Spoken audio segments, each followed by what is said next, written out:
this is Greg and Vicki Shea, and we've sailed around the world on a Valiant 50. We started sailing. Vicki started after we got married. I started when I was younger, and we sailed back in the 70s. We had a 36-foot sailboat that we sailed to the Bahamas and lived aboard for 2 years. And at some point in our life, Vicki, has become a very accomplished sailor, because after that trip we sailed dinghies and race dinghies. And from there we went to the Valiant 50 because she finally said, let's go sail around the world. So that's kind of the history of our sailing. And we got into Leisure Furl because of mostly the size of the boat that we wanted to go sailing in. We didn't want, having lived aboard a boat for 2 years in the Bahamas back in the 70s, we knew what it was like to go camping, and we didn't want to do that anymore. And so we decided on a 50-foot boat which could carry everything we wanted. And a 50-foot boat sail was more than the two of us could handle. So that's where we discovered Leisure Furl. And so we ordered the boat with a Leisure Furl against the builder's objections. However, the next 4 boats all had Leisure Furls on them from the builder. So living in the Bahamas on a boat for 2 years, we had slab reefing, and we're very familiar with it, and it's not a hard system to deal with. But on a 50-foot boat, the sail, the cloth is so much heavier, and that it's so much harder to deal with. Plus, there was just going to be the two of us trying to sail around the world.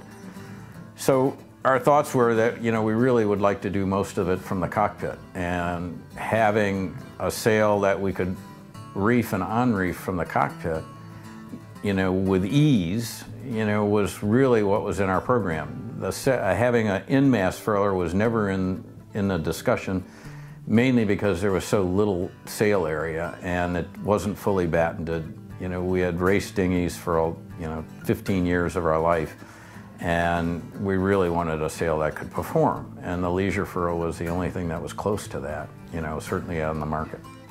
So that's why we went with Leisure Furl. And also it just seemed like it was a very robust system at the time, and it was proven because it had been in New Zealand. We bought our system like in 98, 99.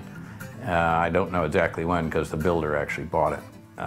But Leisure Furl had been around in New Zealand, so it was a pretty well proven system in a very difficult sailing area of the world. So. And I think part of what convinced me to go along with this venture in this size boat was the fact that the sailing system, the reefing system and all of that would be simple and could be handled from the cockpit. With the two of us making all of the ocean crossings just with the two of us and not other people, not other crew with us, this made it very simple for us. And probably the biggest benefit, to the whole system, was the fact that, we could put the sail cover on in about 5 minutes and have our drinks in hand. We were envied by many people. There have been people that have told me that, they only have furled their Leisure Furls by heading up into the wind. And we were never a proponent of that. We learned early on that as long as we unloaded the sail, that the sail would furl, and it would furl correctly. So, I think probably the worst condition I ever furled going downwind was in 30+ knots downwind and, racing another boat that happened to be quite fast. And I didn't really want to, do any heading up. So, I had never done it quite at those speeds. We were doing about 9 knots. And it was blowing in excess of 30 knots.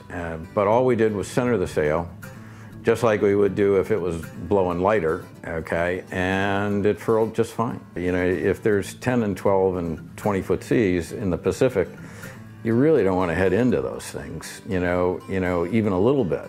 Going downwind was certainly what we did the most, and we never had to head up into a wind. We always had it maybe over like the life, the gate and the lifelines. That's about as far in as we would normally bring it.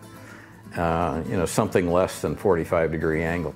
And we could furl the sail always there by backwinding the jib, not backwinding the jib, excuse me, oversheeting the jib, okay, so that we would backwind the main and unload the main, and it would furl perfectly. When we decided to make this trip, it was obvious who was going to be the captain, and I was technically the safety officer, and one of the things that always concerned me as we were approaching the planet, as we were planning for this trip, was the night crossings and spending 20 days at sea. And I was a bit concerned with me being asleep below, and if he had to do something out of the cockpit or whatever. With the Leisure Furl, we could do all of the mainsail changes and adjustments and whatever from the cockpit without leaving it, especially at night. During the day, we were both awake and up, and that wasn't quite an issue. But if he was on watch for 5 hours or I was on watch for 5 hours, it was something we could easily handle from the cockpit. I think there's a couple keys in the system, okay, and that is certainly keeping an eye on, you know, the maintenance of the system. That's just normal on any boat. But the other key to the system, other than the sail, which I think is integral to the whole system as well, having a good sail and not an old baggy sail, is a preventer system. And the preventer system, because you've got a robust in-boom furler and your boom is heavier than a normal boom, you need some way of preventing the boom from getting loose on you. In ocean conditions where, say, you know, the normal condition is 10, 12-foot seas, and, you know, sometimes, you know, cross seas and wind waves next to that, your boom, you know, in light airs will have a tendency to jump all over the place. Okay, your sail's slatting around, so you want to flatten it. All right, the first thing before you flatten the sail is that you got to stabilize the boom so the boom's not moving around. Then you can work on getting your sail flat so that you're not banging the sail in and out.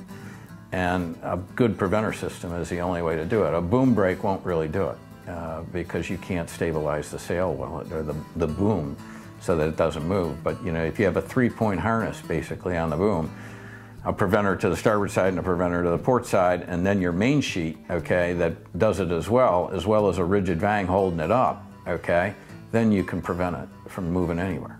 You know, Greg and I are not tall people, and we're sailing with a 50-foot boat with a 65-foot mast.